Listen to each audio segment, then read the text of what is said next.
परमेश्वर की आराधना करने से पहले और परमेश्वर की आराधना में जाने से पहले बाइबल कोर्स लगाएंगे। అలాగే మన దేవునికి ఆరాధన చెల్లించడానికి ముందుగా మనము బైబిల్ గ్రంథంలోని కోరస్ పాడుకుందాం। जो वृंदा वाग्दान जो है इंग्लिश में गाएंगे। मेरे बेटी ने इंग्लिश में संडे क्लास में सिखाया है, इंग्लिश में गाएंगे। वृंदा वाग्दान कन्या इंग्लिश में गाएंगे। संडे संडे क्लास के बच्चे को आता है मेरे क्लास। संडे मेरे स्कूल बेटी को आता है तो बाकी संडे क्लास के बच्चे को आता है। సండే స్కూల్ వచ్చేసి అక్కడ నేర్పించారు। నా కూతురు వస్తుంది కాబట్టి అందరికీ వచ్చు। अगर संडे क्लास में लोग की कच्चे बच्चे गाएंगे इंग्लिश में। Every promise in the Bible is mine. Every chapter, every verse, every line. All the blessing of His love be mine. Every promise in the Bible is mine. Once again. Every promise in the Bible is mine. Every chapter, every verse, every line. All the blessing of His love be mine. Every promise in the Bible is mine. इससे पहले ये सब नहीं था। ఇవన్నీ ఇంతకుముందు లేవు। जितने जन आए थे, ఎంతమంది వచ్చున్నారు? जितने भी सेवक आए गए, ఎంతమంది సేవకులు వచ్చున్నారు? ఎన్నున్నారు? मैं बढ़ाता मैं बताता हूँ कैसे नहीं, मैं उन्होंने नहीं सिखाया है सर। గొప్పతనంగా నేను చెప్పడం లేదు కానీ వాళ్ళ ఏం నేర్పించలేదు। बहुत झूठी बात है सर। చాలా దుఃఖకరమైన విషయం। हमें सिखाना चाहिए था। వాళ్ళందరూ నేర్పించవచ్చు। हम स्कूल जाते हैं, हमारे अपने बच्चों को स्कूल भेजते हैं। మనం స్కూల్కి మన పిల్లల్ని ఎందుకు పంపిస్తున్నాము? क्यों भेजते हैं? ఎందుకు పంపిస్తున్నాము? इसलिए वैसे बच्चों को ఎందుకు పంపిస్తున్నాము? वे अच्छे से पढ़े लिखे और बढ़े। అందరూ మంచి చదువుకొని వారు అభివృద్ధి చెందాలి। उन्होंने सेवक को भेजा, వారు సేవకులు పంపించున్నారు। इसलिए ఎందుకని? हमें क्या करने के लिए भेजा? हमारे लिए क्यों उन्होंने भेजा? మన కొరకు ఎందుకు వారు సేవకులు పంపించున్నారు? हमें आत्मीय रीति से बढ़ने के लिए। మనం ఆత్మీయంలో వచ్చేసి పెరగడానికి। बढ़ाना था। అభివృద్ధి చెందాల్సింది। उन्होंने किया है, जो करना था उतना भी कर नहीं पाए। వారు చేశారు కానీ ఎంత చేయాలని చేయలేదు। वैसे उन्होंने नहीं किया है। ఆ విధంగా వారు చేయలేదు। आइए अब आराधना के लिए वचन को निकालेंगे। కానీ మన ఆరాధన కొరకు వచనం తీసుకుందాం। मत्ती रचित सुसमाचार మత్తయి సువార్త 18वां अध्याय మత్తయి సువార్త 18వ అధ్యాయము दो वचनों को पढ़ेंगे। రెండు వచనాలు చదువుకుందాం। 27 और 35। मत्ती रचित 27-35। मत्ती रचित सुसमाचार 18वां अध्याय 27वां वचन और 35वां वचन एक साथ मिलकर पढ़ेंगे। మత్తయి సువార్త 18వ అధ్యాయము 27వ వచనము 35వ వచనము మనం అందరం కలిసి చదువుకుందాం। तब उस दास के स्वामी ने तरस खाकर उसे छोड़ दिया और उसका कर्ज भी क्षमा कर दिया। 35वां वचन। इसी प्रकार यदि तुम में से हर एक अपने भाई को मन से क्षमा न करेगा तो मेरा पिता जो स्वर्ग में है तुमसे वैसा ही करेगा। आइए परमेश्वर की सहायता के लिए प्रार्थना करेंगे। కానీ దేవుని సహాయం కొరకు ప్రార్థన చేస్తున్నాం।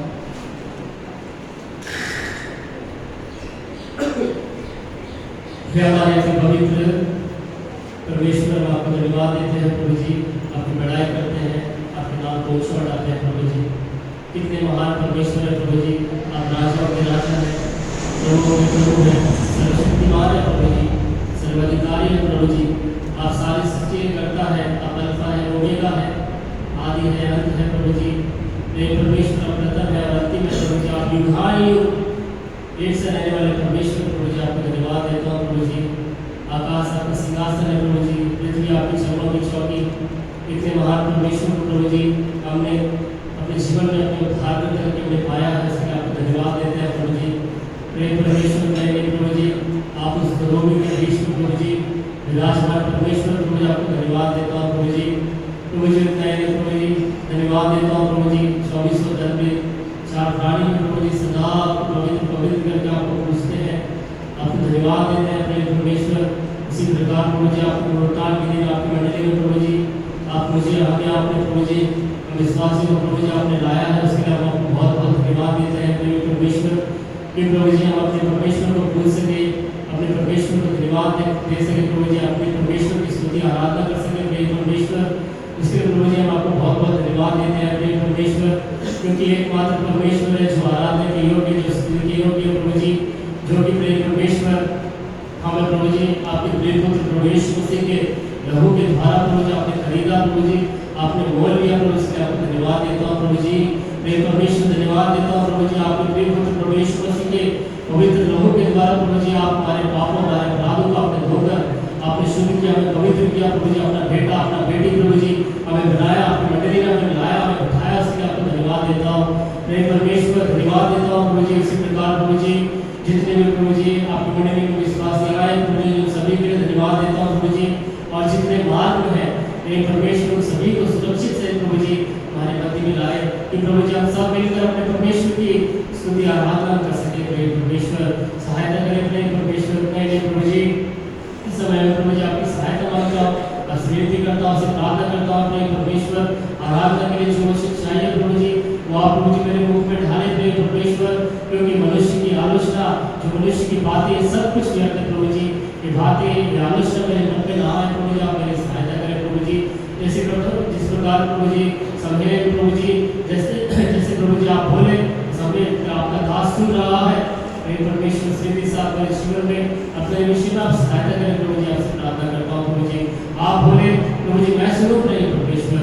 प्रिय परमेश्वर धन्यवाद देता हूँ प्रभु जी आपके प्रिय पुत्र प्रभु यीशु मसीह के प्रभु जी पवित्र और निष्कलंक और निर्दोष लोगों के नीचे आता हूँ प्रिय परमेश्वर। प्रभु जी इस लोगों के छिड़काव के नीचे आता हूँ प्रभु जी, आप मुझे धोकर आप शुद्ध करें, मुझे पवित्र करें प्रिय परमेश्वर। प्रभु जी आप मुझे अपने क्रूस के पीछे छिपा कर रखें प्रिय परमेश्वर, क्योंकि बिल्कुल प्रभु जी योग्य नहीं हो कि प्रभु जी आपकी मंडली में प्रभु जी आप गड़ाव कर अपने संदेश में दे सकूँ प्रभु जी।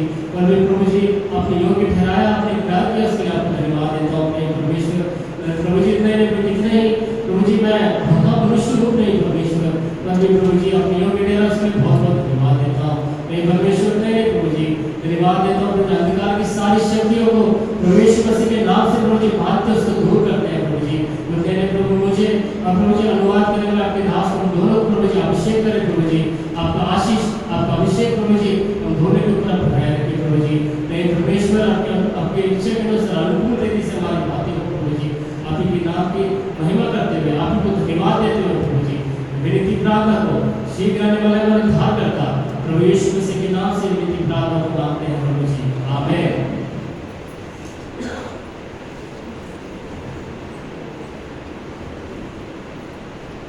मत्ती रचित सुसमाचार 18वां अध्याय మత్తయి సువార్త 18వ అధ్యాయము 27 वचन और 35 वचन 27వ వచనము 35వ వచనము।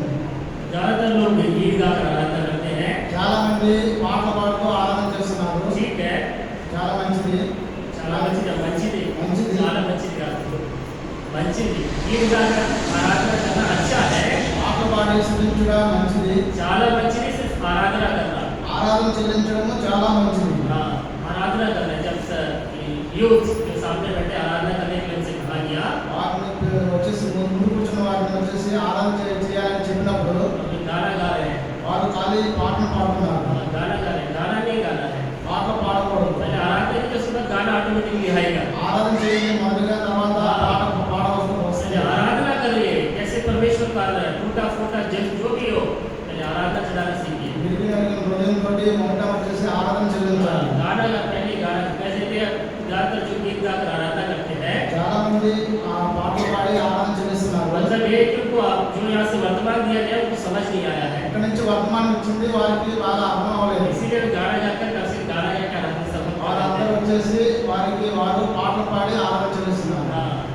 ऐसा होगा, उनको समझ गया इसलिए गाना गा के आराधना करते हैं। వారికి వర్తమానం బాగా అర్థం కాలేదు కాబట్టి వాళ్ళు పాటలు పాడి చూపిస్తున్నారు। आराधना करना है, गीत सेकेंडरी, फर्स्ट वर्शिप, आराधना वो बोल के आराधना करना। गाना और किसी ने लिखा है, आपने नहीं लिखा है। మొదటిది ఆరాధన చెల్లించాలి, తర్వాత పాట ద్వారా స్తుతించడం చెల్లించాలి। పాట ఎవరు రాసింది మన పాడి ఆలోచిస్తారు। सेकेंडरी फर्स्ट वर्शिप गॉड, वो बोलकर परमेश्वर की आराधना करना। ఎవరు తెలిసి మనము వచ్చేసి इसका प्रयास कीजिए, इससे क्या आने वाली जो पीढ़ी है वो सीखेगी वो बोल के आराधना करने का।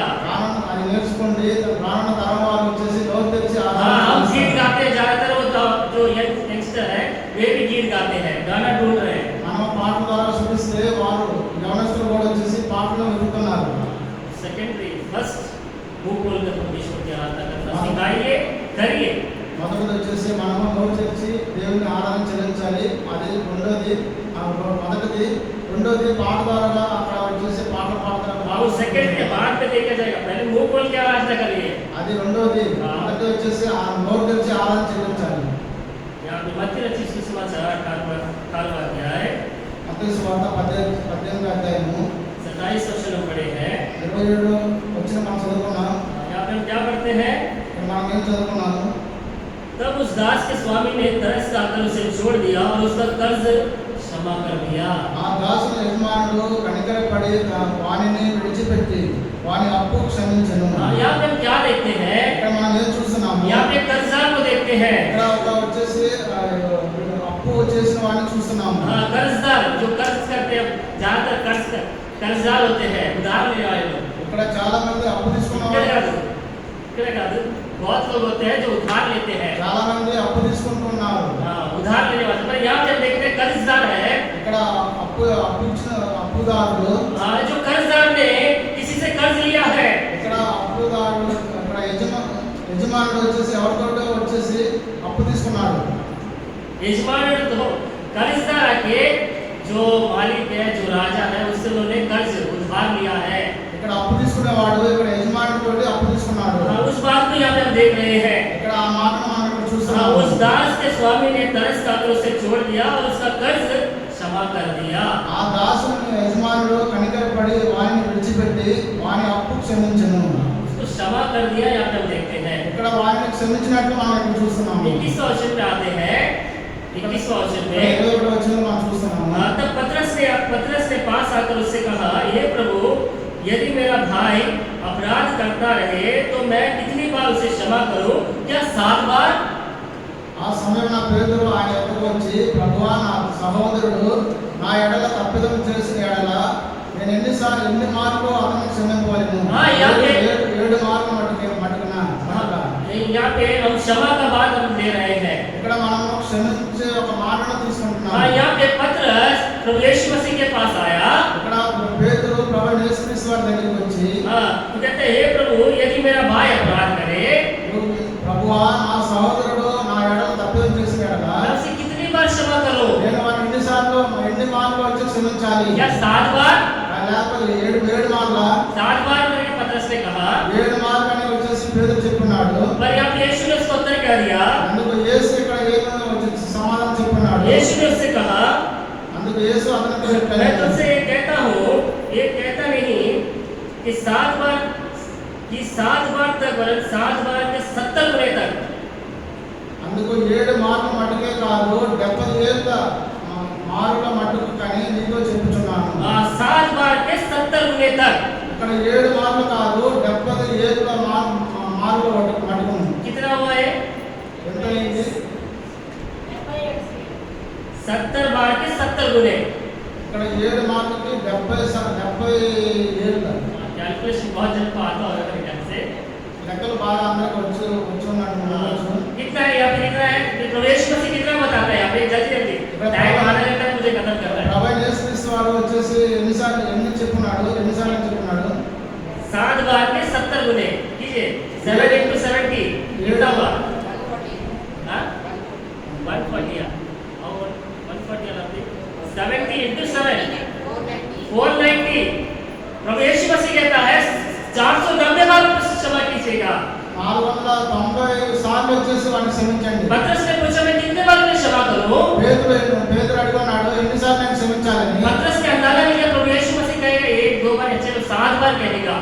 ఇక్కడ వచ్చేసి దేవుడు ఈ విధంగా చెప్తాడు, 1 2 సార్లు 7 సార్లు అని చెప్తాడు. हाँ, उतने ही तक उन्होंने सोचा है। అంతవరకే ఆయన అనుకున్నాడు. पर प्रभु यीशु मसीह 490 बार कहता है कि अपने क्षमा करो। అందుకు ప్రభు యేసుక్రీస్తు వారు 490 సార్లు వారిని క్షమించండి. हाँ, मैं यहाँ देखते हैं कि प्रभु यीशु मसीह क्षमा करने वाला परमेश्वर है। ఇక్కడ మనం చూస్తున్నాం, ప్రభు యేసుక్రీస్తు వారు క్షమించే దేవుడుగా ఉన్నాడు. क्या क्षमा करता है? ఏంటి క్షమిస్తున్నాడు? यहाँ पे क्या क्षमा कर रहा है? ఇక్కడ ఏం క్షమిస్తున్నాడు? उसका जो कर्ज है उसको क्षमा कर रहा है। ఇక్కడ ఆయన అప్పును ఇక్కడ క్షమిస్తున్నాడు.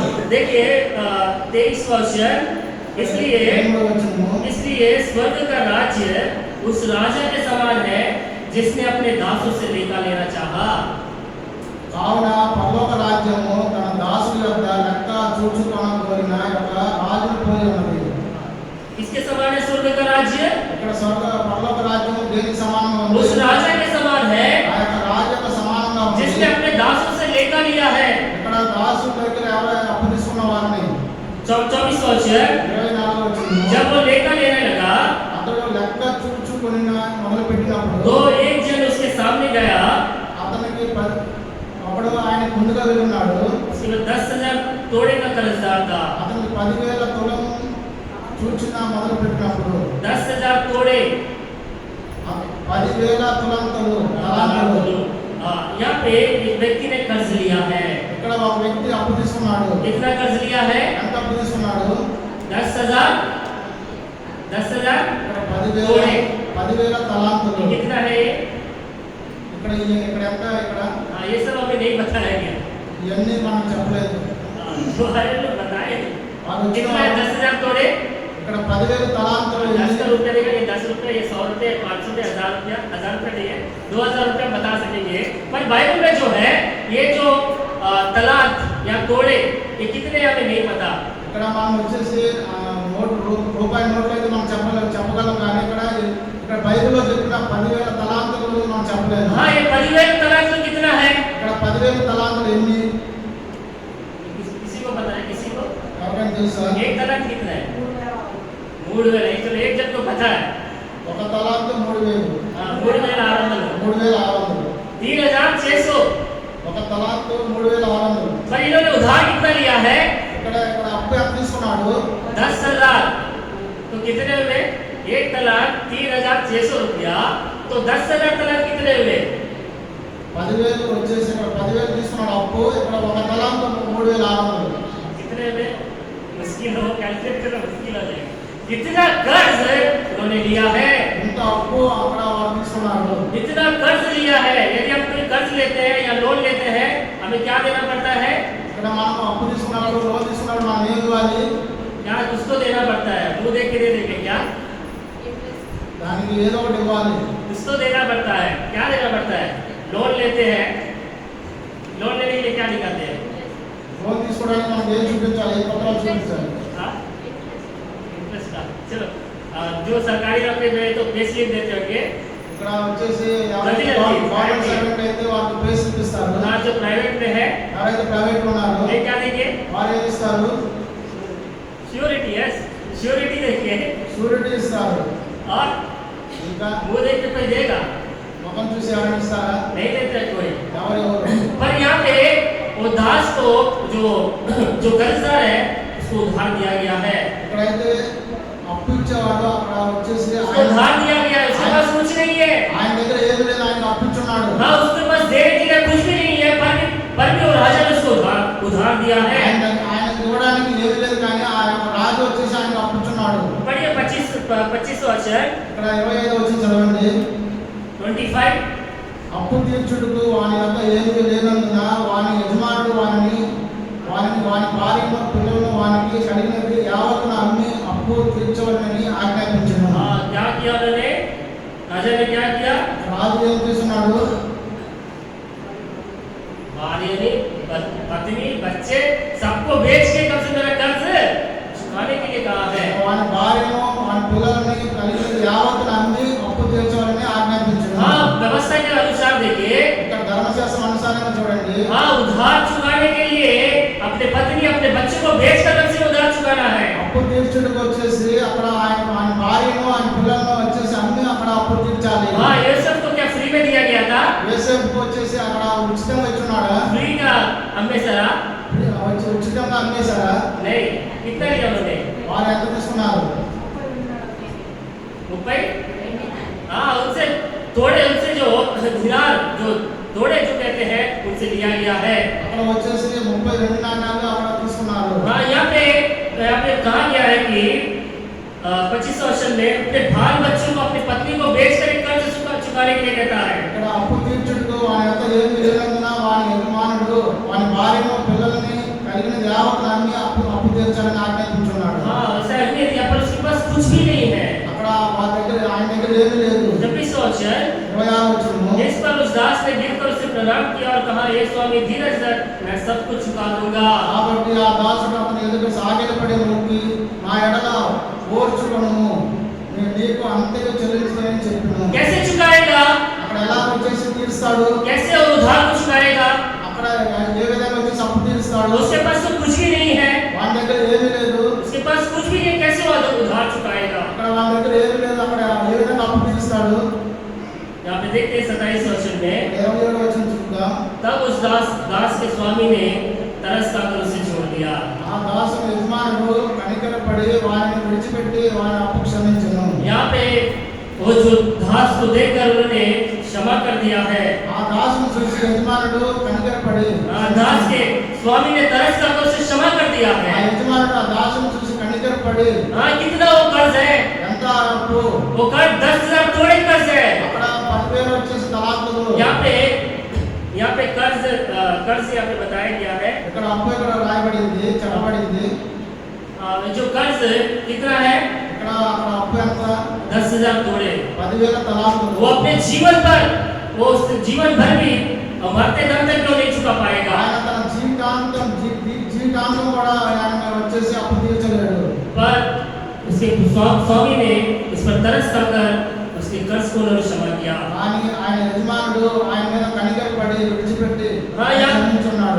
यहाँ पे उस राजा को अपने परमेश्वर के हम देख सकते हैं। ఇక్కడ రాజుని వచ్చేసి మనం దేవుని చూడవచ్చు. हाँ, अपने परमेश्वर को देख सकते हैं। అక్కడ మన దేవుని చూడవచ్చు. हमारा परमेश्वर, మన దేవుడు हमारा जो पाप का जो कर्ज है, మన యొక్క పాపల భారము एक 10,000 तोड़े से भी अधिक है। 10,000 తలాంతుల కన్నా ఎక్కువ. हम इसे कभी हम नहीं चुका सकते हैं। ఎప్పుడు మనం దాన్ని వచ్చేసి మనం చెల్లించలేము. हाँ, इससे परमेश्वर ने अपन तरस खाया है। దాని మన మీద వచ్చేసి మన దేవుడు మన మీద కనికరపడి हाँ, ఉన్నాడు. वो जो पाप का जो कर्ज है, प्रभु यीशु मसीह ने क्षमा कर दिया है। మన మీద ఉన్న పాప భారం వచ్చేసి ఆయన చెల్లించున్నాడు. हाँ, क्योंकि हम कभी इस कर्ज को नहीं चुका सकते हैं, మన యొక్క పాప భారం మనం ఎప్పుడు మనం చెల్లించలేము. क्योंकि जिस तरह से वो राजा उसके ऊपर तरस खाया है, ఏ విధంగా ఆ యజమానుడు ఆయన మీద కనికరపడి ఉన్నాడు, उसी प्रकार प्रभु यीशु मसीह जो परमेश्वर हमारे ऊपर तरस खाया है। అదే విధంగా వచ్చేసి మన మీద ప్రభువైన యేసుక్రీస్తు వారు మన మీద కనికరపడి ఉన్నాడు. हमारे पापों को क्या किया है उन्होंने? మన పాపం ఆయన ఏం చేస్తున్నాడు, क्षमा किया है। క్షమించున్నాడు. जिस रीति से वो व्यक्ति के कर्ज को उन्होंने क्षमा किया है, ఆ దాసుని యొక్క వచ్చేసి అప్పును క్షమించినట్లుగా उससे कहीं अधिक प्रभु यीशु मसीह हमारे पापों को उन्होंने क्षमा किया है। దానికి బదులుగా ఎన్నో విధాలుగా వచ్చేసి మన పాపం ఆయన క్షమించున్నాడు. हाँ, कम से कम उसके बदले में अपने परमेश्वर को हम धन्यवाद देनी चाहिए। దానికి బదులుగా మన దేవునికి ఆరాధన చెల్లించాలి. हाँ, उसके बदले में अपने परमेश्वर की स्तुति आराधना करनी चाहिए। దానికి బదులుగా మనం దేవునికి వచ్చేసి స్తుతి ఆరాధన हाँ, చెల్లించాలి. प्रभु जी, मेरे जो पाप का जो कर्ज है, मैं कभी आपको नहीं चुका सकता हूँ। ప్రభువా నా పాప భారం నేను ఎప్పుడూ నేను వచ్చేసి చెల్లించలేను. हाँ, चुका सकते हैं? మనం చెల్లించగలమా? आपके पाप के कर्ज को आप चुका सकते हो? మన పాప భారాలను మనం చెల్లించగలమా? या और कोई अपने पाप के कर्ज को चुका सकता है? ఇక్కడ ఎవరైనా ఉన్నవారు మన పాప భారము దానికి దేవునికి చెల్లించగలమా? नहीं, చెల్లించలేము. केवल एक परमेश्वर है जो प्रभु यीशु मसीह हमारे पाप के कर्ज को क्षमा कर सकता ఆయన है। ఒకే ఒక దేవుడు మన ప్రభువైన యేసుక్రీస్తు వారు మన పాపం క్షమించగలడు. देखिए एक वचन भजन संहिता 85, కీర్తనలో 85 भजन संहिता కీర్తనలో 85 निकाल लीजिए 85। తీసుకుందాం. 85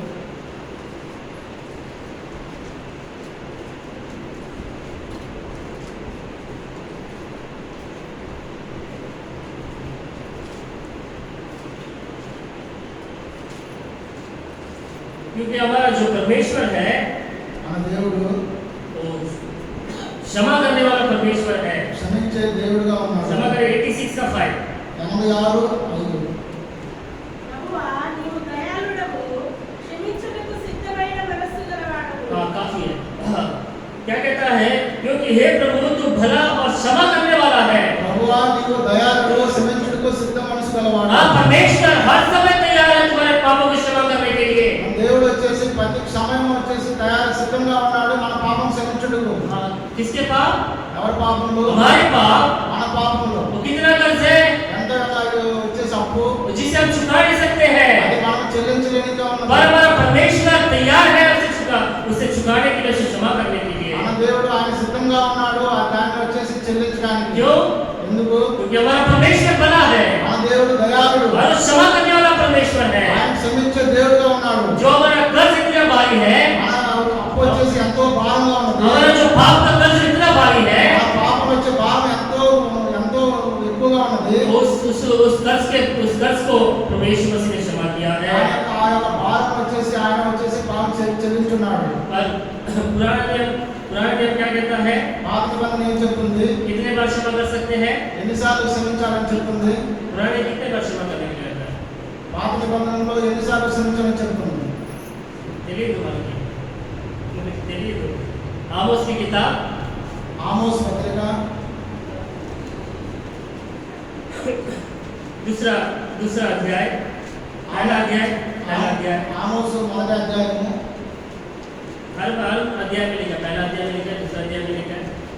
पहला अध्याय 6वां वचन, మొదటి అధ్యాయము 6వ వచనం. యెహోవా సెలవిచ్చినదేమనగా, हाँ, రాజా 3 సార్లు 4 సార్లు చేసిన దోషములను బట్టి నేను తప్పకుండా దాన్ని శిక్షింతును. तपकुंडा याद रखना, एक 3 बार या 4 बार, उसके बाद नहीं छोड़ेगा।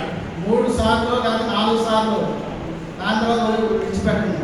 उसके बाद वो नहीं छोड़े, जरूर उसे वो दंड देता है। దాని తర్వాత వచ్చి తప్పకుండా నేను వచ్చేసి నేను క్షమించను. बार बार ये वचन में दोहराया गया है।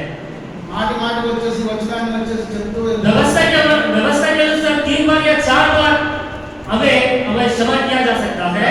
ధర్మశాస్త్రం అనుగుణంగా మనకు 3 సార్లు లేదా 4 సార్లు మనం వచ్చేసి క్షమించగలం. पर प्रभु यीशु मसीह तैयार है ప్రభు యేసుక్రీస్తు వారు సిద్ధంగా ఉన్నాడు क्षमा करने में, క్షమించడానికి. और उन्होंने क्षमा किया है। ఆయన క్షమించున్నాడు. इसके मतलब में क्या करना है? దానికి బదులుగా మనం ఏం చేయాలి? अपने मुंह खोलकर आराधना करना है। మనం నోరు తెరిచి మనం ఆరాధన प्रभु చెల్లించాలి. जी, मेरे जो पाप है, ప్రభువా నా యొక్క పాపము, मेरा जो पाप का जो कर्ज है, నా యొక్క పాప భారము, पाप अप्पू పాపం అప్పు वो कितना अधिक है, ఎంతో అధికంగా ఉన్నది. उसे आपने मुझे क्षमा किया है। దాని కొరకు నన్ను క్షమించున్నాడు. इस पर आपने तरस खाया है, నా మీద కనికరపడి ఉన్నాడు. तरस खाकर आपने मुझे क्षमा किया నా है। మీద కనికరపడి నన్ను క్షమించున్నాడు. कम से कम ये बात बोलकर आराधना कीजिए। ఈ కనీసం వచ్చేసి ఈ మాట చెప్పి एक మనం बात ఆరాధన बोलकर आराधना ఈ कीजिए। యొక్క ఒక్క మాట చెప్పి మనం ఆరాధన कई बातें मैंने చెల్లించాలి. 5 मिनट बचे में खत्म करना चाहूंगा। చాలా మాటలు ఉన్నాయి. ఒక 5 నిమిషాలు कई మాట్లాడుకుందాం. बातें लिखता हूँ, कई बातें दिमाग में, कई बातें मन में रखता हूँ, చాలా మాటలు వచ్చేసి నా మనసులో నా యొక్క రాసుకొని ఉన్నాను. पर वो सारी बातें नहीं बोल पाता हूँ। కానీ ఎన్ని మాటలు నేను చెప్పడం లేదు. एक ही बात मैंने बताया हूँ, ఒకే మాట చెప్పున్నాను. पाप का जो कर्ज है పాపం యొక్క అప్పు कितना भारी है? ఎంత అధికంగా ఉంది. 10 तोड़े, वो तो उदाहरण उन्होंने लिया, 10 तोड़े। 10 తలాంతులు, 10,000 తలాంతులు. गिनती करेंगे करोड़ों चले जाए, अभी देखें तो बिलियंस में चले जाएगा। ఇప్పుడు అప్పుడు వచ్చేసి కరోడ్లో ఉన్నది, ఇప్పుడు వచ్చేసి కోట్లలో ఉన్నది, ఇప్పుడు వచ్చేసి బిలియన్లో ఉన్నది. हाँ, उन दिनों में करोड़ों थे, ఆ యొక్క సమయాల్లో వచ్చేసి కోట్లలో ఉండేది. आज के दिनों में जाए तो बिलियंस हो जाएगा। ఈ రోజుల్లో చూస్తే బిలియన్లు. हाँ, इससे कई अधिक हमारा पाप का कर्ज है। దీనికి ఎక్కువగా వచ్చేసి మన యొక్క పాపం ఒక అప్పుగా ఉంటున్నది. उससे उस पर तरस खाकर हमें क्षमा किया है। దాని మీద కనికరపడి మనం క్షమించున్నాడు. हाँ, इसे हमें याद रखना है। దాన్ని మనం జ్ఞాపకం చేసుకోవాలి. हाँ, हमारे जो पाप को हम कभी नहीं भूलना चाहिए। మన యొక్క పాపాలను మనం ఎప్పుడు मर्చిపోకూడదు, क्योंकि हमारी आराधना हमारे पाप को याद दिलाती है। మన యొక్క ఆరాధన మన యొక్క పాపంకు గుర్తు చేస్తుంది. हम जब आराधना करते हैं तुम्हारे पाप तुम्हें स्मरण आएंगे। మనం ఎప్పుడెప్పుడు ఆరాధన చేస్తున్నా మన యొక్క పాపం మనకు గుర్తుకు రావాలి. यदि इस तरह आ नहीं रहा है, మనకు అలాంటి మనకు గుర్తు वो రాలేకపోతే झूठी आराधना है। అది తప్పుడు ఆరాధన. आप जब कभी आराधना करते हो, ఎప్పుడైతే ఆరాధన చేస్తున్నావో तुम्हारे पाप तुम्हें स्मरण आएंगे। ఈ యొక్క పాపం నీకు జ్ఞాపకం రావాలి. व्यक्ति के रावल कर दो, आएंगे। జ్ఞాపకం రావాలి, వస్తుంది. हाँ, यदि ऐसे नहीं आ रहे हैं, నీవు అలా రానట్లయితే तुम्हारी झूठी आराधना है।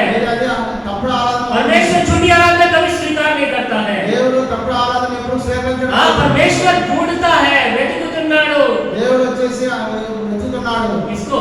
ఎవరిని? सच्ची आराधना करने वाले को। వచ్చేసి నిజమైన ఆరాధన చేసేవాడు. झूठी आराधना करने वाला कभी वो नहीं ढूंढता है। అబద్ధం వచ్చేసి ఆరాధన చేసేవాడిని ఆయన వెతకడం లేదు. हाँ, वैसे आराधना वो कभी नहीं ढूंढता है। అలాంటి ఆరాధన ఆయన వచ్చేసి వెతకడం हाँ, లేదు. सच्ची आराधना कहाँ है उन्हें ढूंढता है। నిజమైన ఆరాధన ఎక్కడ జరుగుతుందో ఆయన వెతుకుతున్నాడు. वैसे आराधना वो चाहता है। అలాంటి ఆరాధనలో ఆయన వచ్చి కోరుకుంటున్నాడు. हाँ, नूह के दिनों में ढूंढा कोई भी मिला?